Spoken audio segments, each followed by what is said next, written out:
Chapter 20. Bambalam. Black Betty lay in wait for her prey. The fallen snow on her coat blended her seamlessly into the darkness beside the silver bark of a fallen tree. It did not take long for her breath to calm, and when he passed by her hiding place, she was as near to invisible as she could be.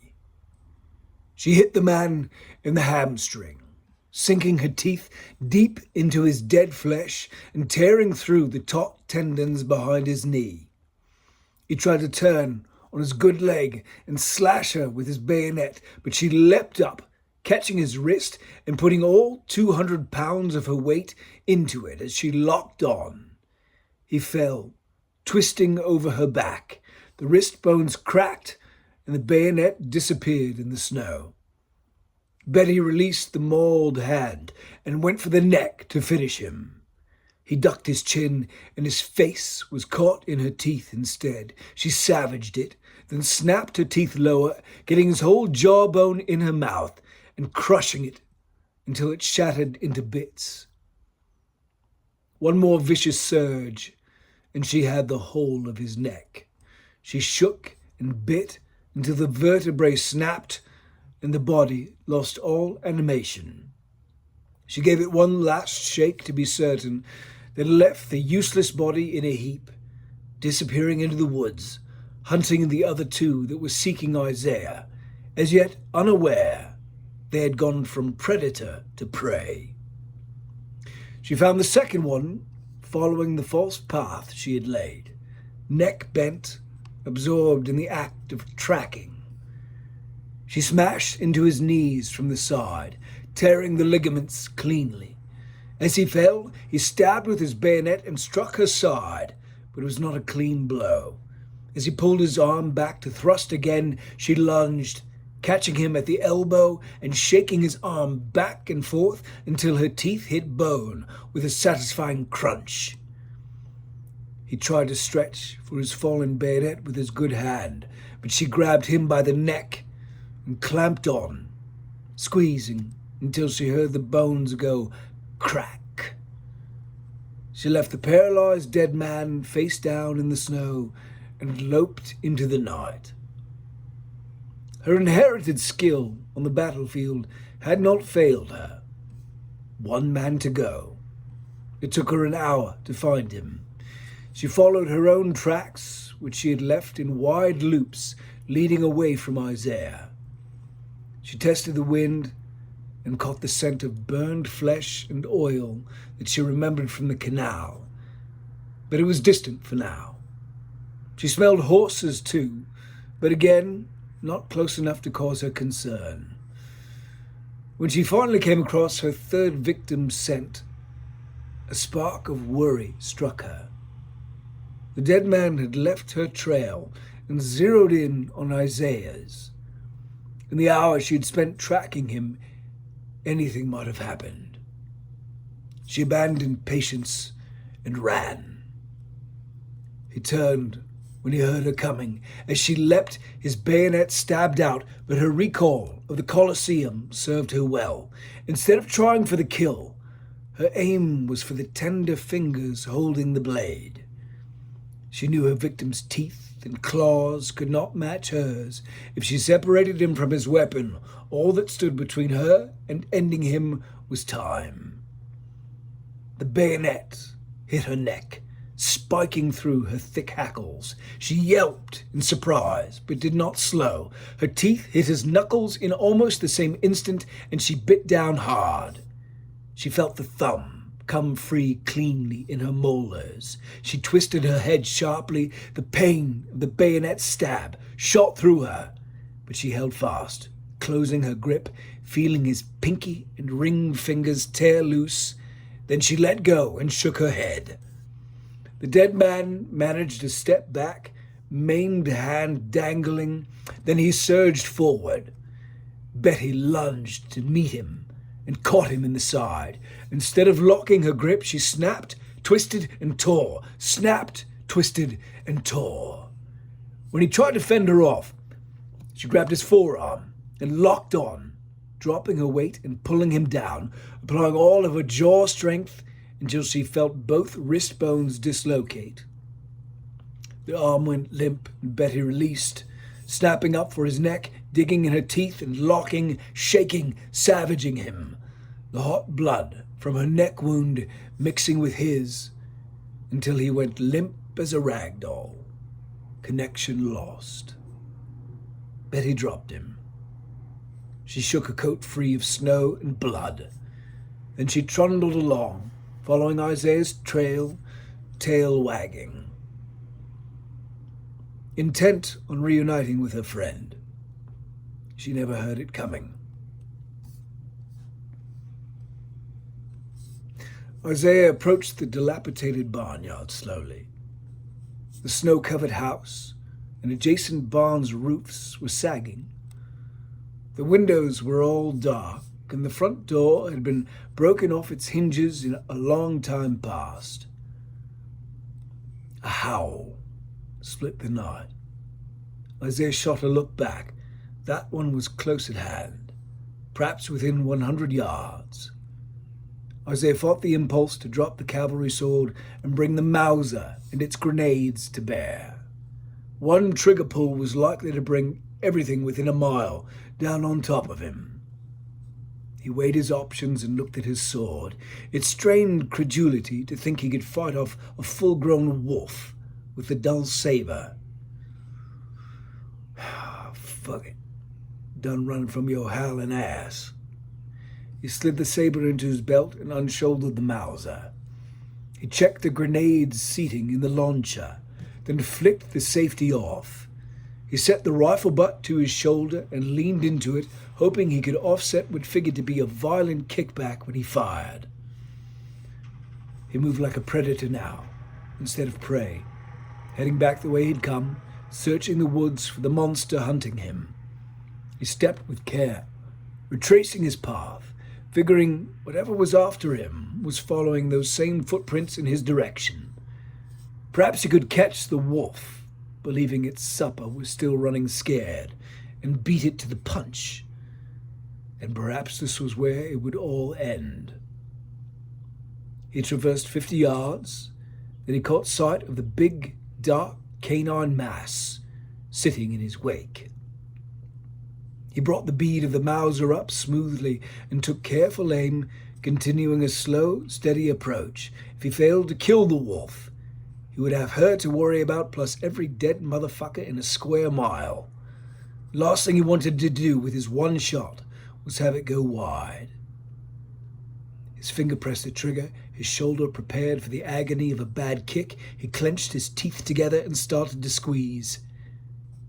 Then he realized that the thing laying in the trail was no wolf.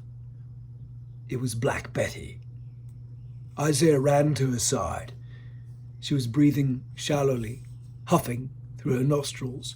He saw her brown eyes looking up at him, and a nearly silent whine came out of her. He knelt by her and touched her side. His hand came away warm and wet with blood. "Oh, fuck, he said.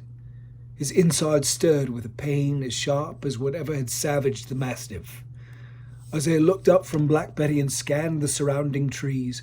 Whatever had done this was not visible. "How bad you hurt, girl?" She let out another small whine as his hands gently probed the wounds. "Fuck." Isaiah set the Mauser down and fumbled Arthur's flashlight out. He carefully cupped the end and flicked it on. It flashed dully through his fingers as he did a quick appraisal of her injuries. Then as quickly as he turned it on, he shut it off. Isaiah took a breath. It was not good. That was certain. She had wounds to her face and neck and ear, torn pretty badly. The thing had gone for her eyes, but it seemed not to have taken either of them. The real concern was the slash in her side. There was no safe way to determine how deep it had gone, if it had reached organs or cut through muscle tissue, if it was mortal or not. The howl that broke the silent snowfall cut the night. painfully loud. Isaiah's eyes shot up, searching the night for the wolf, but still she was nowhere to be seen. He wondered if she might be watching him from cover, gloating. Her trap set and sprung, the only thing left, the joy of watching him suffer through the death of his companion. Then she would come for him. He looked down at Black Betty. He would not leave her to the mercy of the wolves and whatever else was out there. He spun the round nut on the grenade launcher and removed it from the Mauser, dropping the launcher and its load into his haversack. He thumbed the safety off, stood, and raised the rifle, taking a bead on Black Betty's forehead. Her chestnut eyes gazed up at him from the dark, and he fought tears that welled in him, drowning his vision, choking back the cry that wanted to come out of his throat. Isaiah swung the Mauser over his shoulder. She was a big girl, but maybe he could carry her, at least as far as the farmyard, and maybe there he could inspect her thoroughly and try to bandage her up with the medical kit Arthur had pieced together in the Zeppelin bunker. Or maybe he would make some kind of stand there, and they could die together. Anything would be better than killing her himself. He got his arms under her and tried to lift, nothing doing.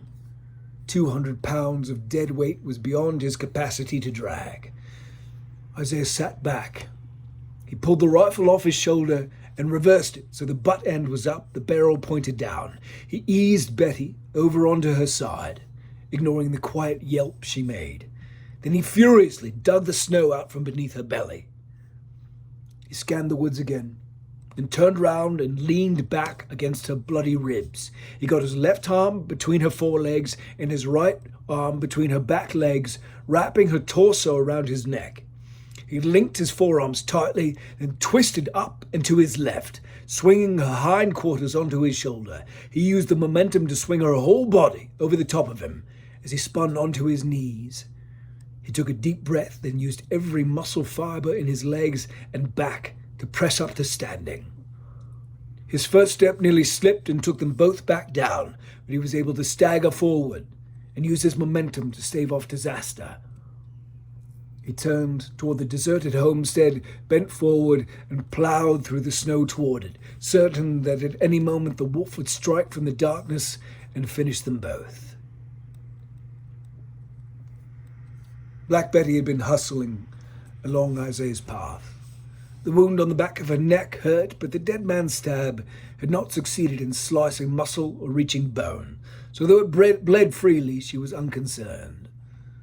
The thrill of her victories flowed through her, and she was excited to see her companion, to feel his pride in her.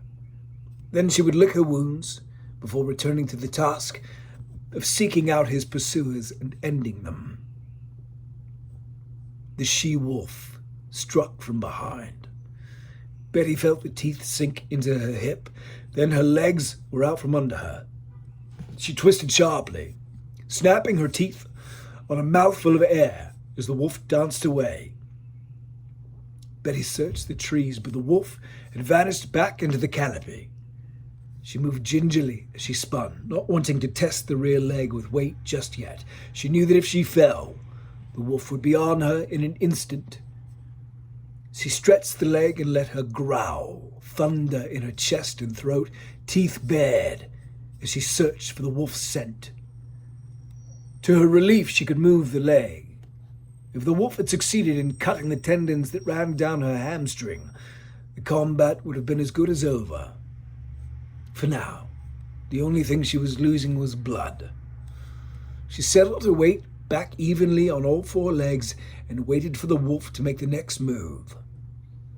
The silver beast stepped out of the darkness, Betty's teeth bared. She lunged forward and the she-wolf met her charge. Their teeth cracked against each other.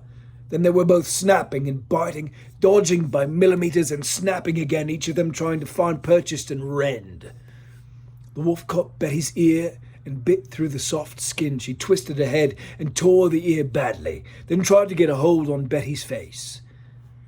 Black Betty yanked her injured ear free from the wolf's mouth, spattering the snow with blood. She saw the teeth coming for her eyes and ducked under the wolf's attack, seizing hold of the silver scruff and sinking her canines into the fur, trying to find flesh and arteries beneath it.